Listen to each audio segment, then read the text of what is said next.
Conor Patterson, talk us through your fight today. Second fight in 2 days for the English Mixed Martial Arts Association. Indeed, yeah. Yeah, it was a good fight, to be fair. The guy was tough. I knew he was going to come out heavy, so credit to him. He did what I thought he was going to do.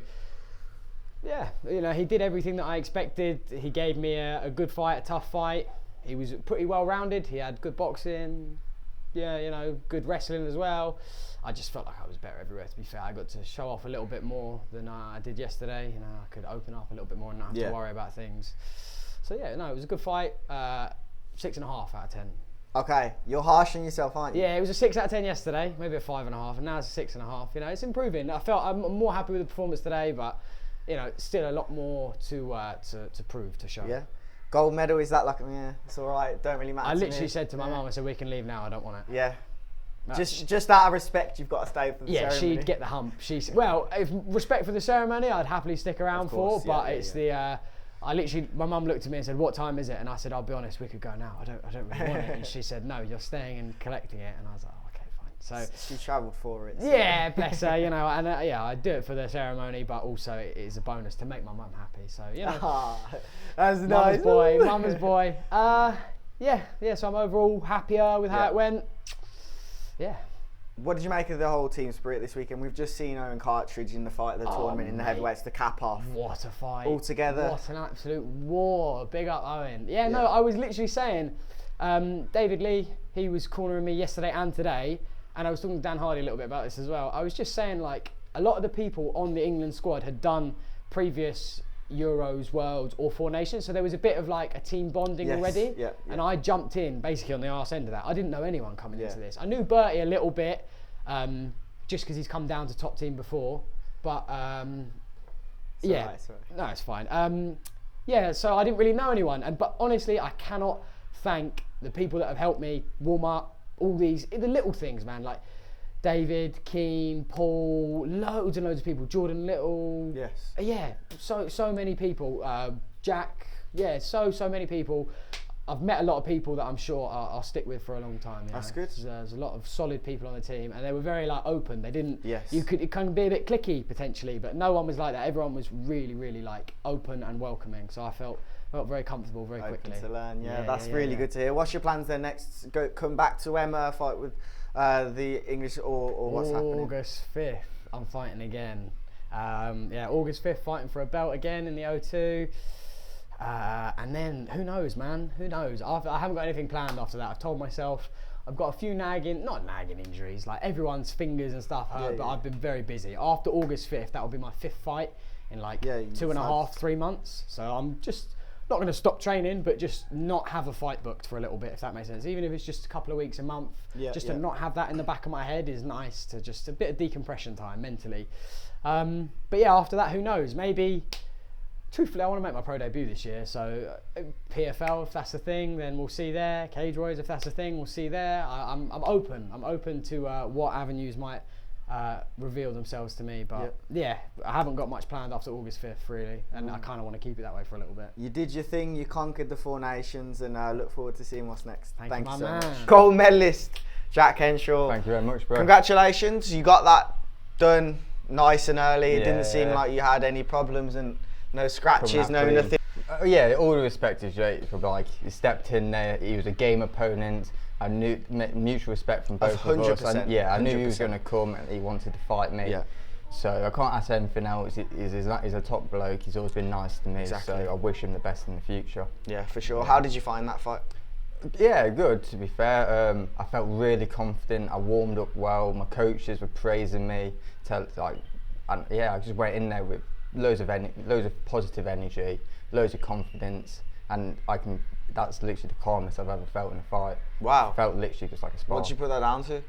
Experience, and just being confident in my own skills, really. Knowing what I'm good at, knowing what I'm bad at, and I'm happy for the fight to go anywhere. Yeah. Okay. That's good to see, because you've fought for Emma a lot now, and you're actually gaining from this, not just fighting.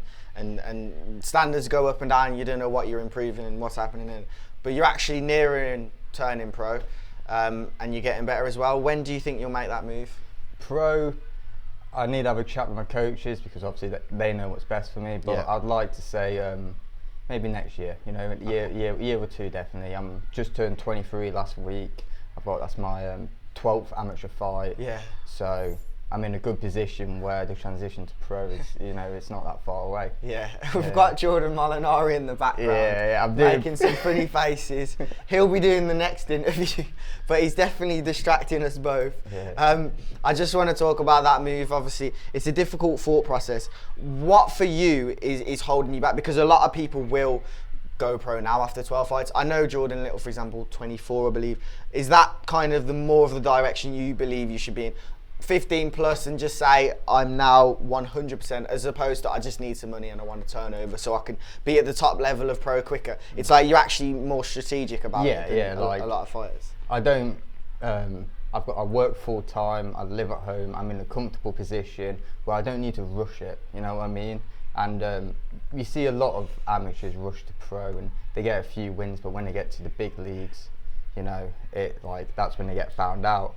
So look, I'm happy to just keep on plodding along, and if I have to do another year of amateur, calm. If not, calm. I'm happy to go with the flow. I've had everything thrown at me. I've experienced a lot. So what's the difference? I go with the flow. I'm pretty chill with all. Whatever situation, just calm. Yeah, for example, this tournament yesterday, I weighed in, opponent missed weight. You know what I mean? I was prepared to fight. Obviously, that didn't happen. So that happened. So I just moved on, focused today. Didn't know who I was going to fight until, midday yesterday. Yeah. So, you know what I mean? I never know what's happening, but you learn to adapt with the situation, just like you'd learn how to adapt in a fight. Brilliant. Well, appreciate the time. Training at HW1, and just to end off on the PFL Europe stuff, we've seen Dan's been mentioning how he's scouting for people to turn pro. I know you're training at that gym as well. Do you think that's going to be the route that you eventually take? Is that something that's making a lot of sense to you when you do turn? Not necessarily go down the PFL route? Yeah, I'm not against it. I'm not one of them people that are drawn up on the UFC dream. Obviously they market it well. The UFC have a good marketing team, but all I get bothered about is just fighting good people, finishing my career, knowing that I've done well. I've fought good people. I've made decent money. You want some money, don't you, Jack? I do want some money. Don't we all? You know what I mean? Of course. But yeah, I don't care if I'm Conor McGregor. I don't need to be known by every person. As long as I'm respected by my friends and the local community, that's all I really care about. I'm just here for a good time, and if I can make a bit of money by doing that, then that's a win-win, innit? All respect to you. Good to speak to you again. Thank you, brother. Pleasure. My man. Jordan Molinari, thank you for joining me here. We've had a different choice of microphone this time around. I don't know what you're holding in your hand, but it seemed to picking up some kind of audio. Big hands, isn't it? Yeah. You're a champion here at the Four Nations this year. How does that feel? And still. It was good. I actually got the finish on this one. No joint gold. Yeah. As you know, I'm shit at interviews, so I'm just gonna look dead, say some awkward shit. You're always funny, Jordan. That's the it is what it is, isn't it? I got the gold and I'm fucking happy with it. Don't know. It's a pretty boring fucking fight, to be honest. I'm not gonna lie. I like my fights more exciting. I like to be more of a striking battle, but I'm happy to be able to show that I've developed and I can control people in top position and finish the fight when the time is right, not just rush things and get caught in positions. So I feel like I've levelled up as a mixed martial artist with the help of my new team at Next Generation. Yeah. And I'm very, very grateful to be selected to represent England again and be here chatting to my man. Jolie. Well, I've got to say, for as far as people who don't know how to interview go, you answered all my questions with that long intro to yourself, we'll end it now. See you later, John. Go on. I want to talk about a few things, because obviously you've been with Emma a few times now. Yep. And you've got that experience as well. You've come away with many medals. Is this your fourth medal? Yeah, it's my fourth medal, yeah. How does that feel?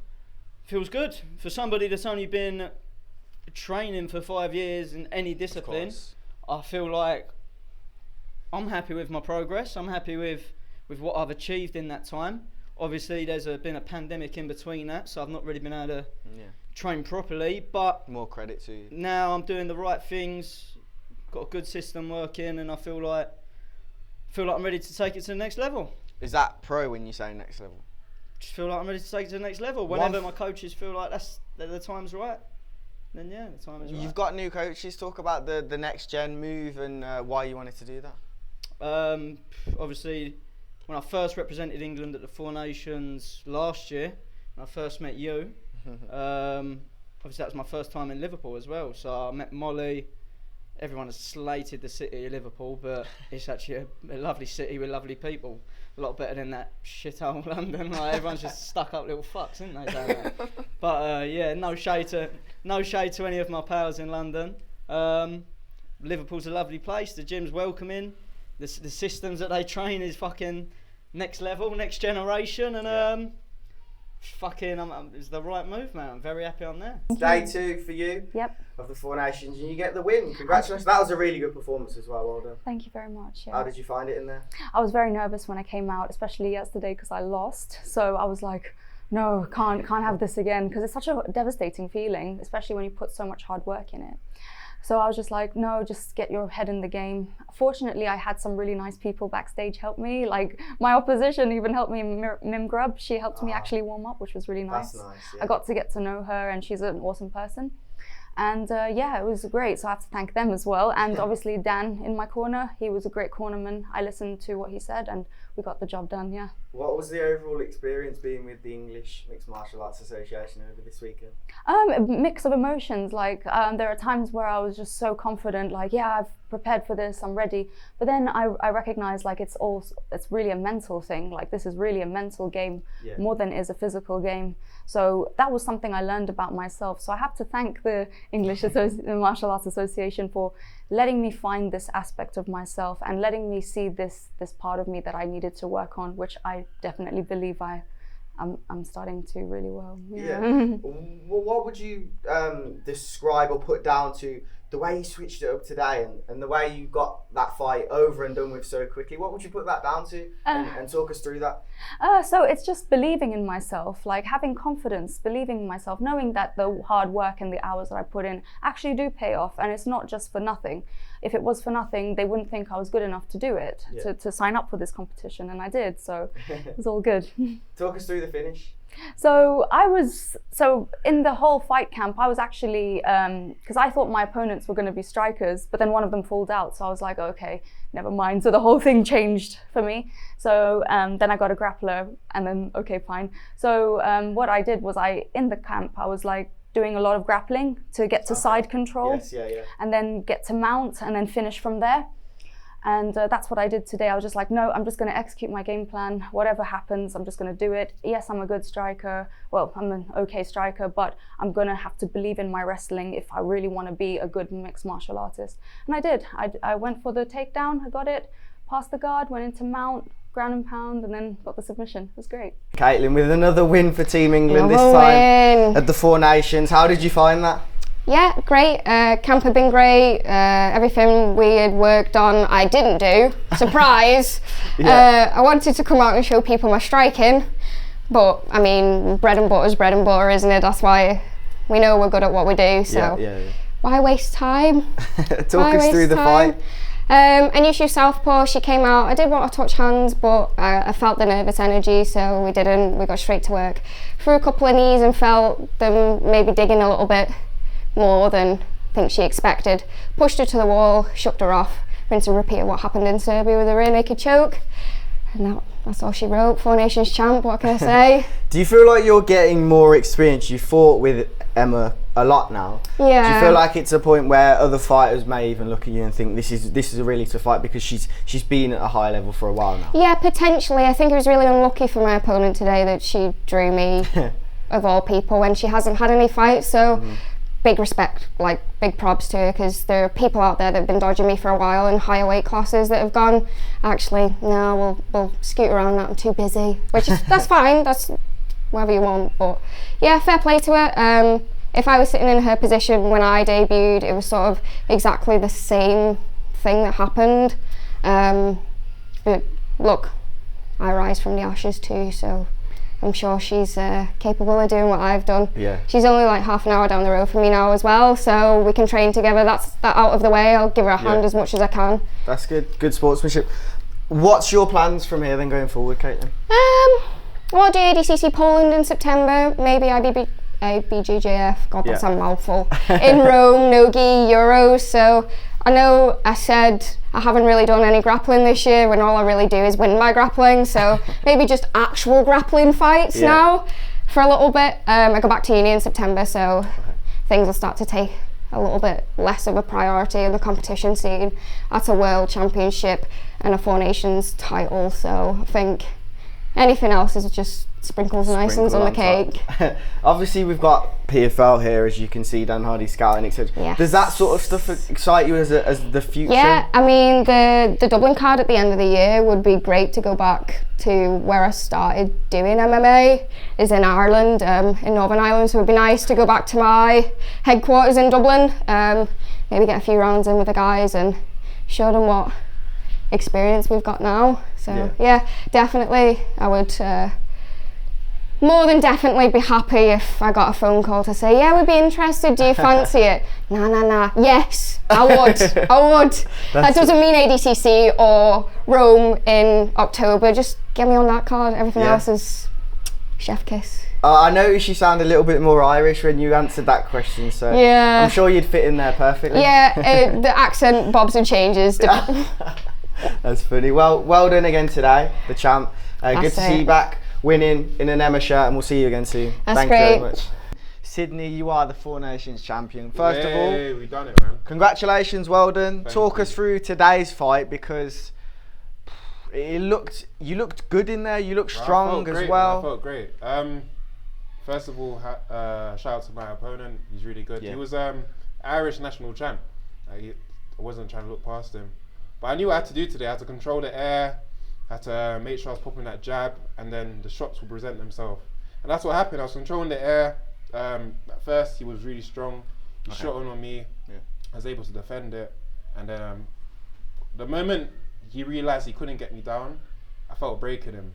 And that's when I knew that I could start going to town. And I did, man. I started popping shots. I even threw an axe kick. I was having fun in there. Was that the start of the second? Could have been the third. I think it was the start of the second. You could definitely tell you were having fun, and that was impressive. So you were confident out there. Yeah, I was confident, man. It's weird. Like before I was warming up, I was in this little room, and I was like, I'm just gonna start throwing axe kicks. I was like, I'm gonna do this in the fight. I didn't really want it to land, but it's just something coming up so high in front of you. Like you're not gonna come in on that. It's more of a thing where I didn't want it to land, but I wanted him to stay away to present the other shots. Okay. Yeah. And that was something you thought of before the fight. Yeah. Overall, then, are you happy with your two performances? I Yeah, know you came yesterday, but it doesn't matter now. But overall, are you happy with the two performances? Overall, yeah. Even with the fight yesterday, it wasn't the best performance, but I've been with Stu for about 3 months at Fight Zone, and a lot of the stuff we worked on came out. As I said, it wasn't stuff that I wanted to use, like mount escapes and things like that, like worst case scenario positions that we worked on. But they worked. I got out, so shit's good, man. Okay. Four Nations champion. Shout out. Congratulations. All my people at Diesel. Shout out Elijah, Coach Arnish. Shout out everyone at Fight Zone, Stu, Mario, and everyone. Yeah, man. Did it. Muay Thai. Planet Hooligans. Muay Thai and Muay MMA. Thai MMA champ. Coming for that fight style belt as well.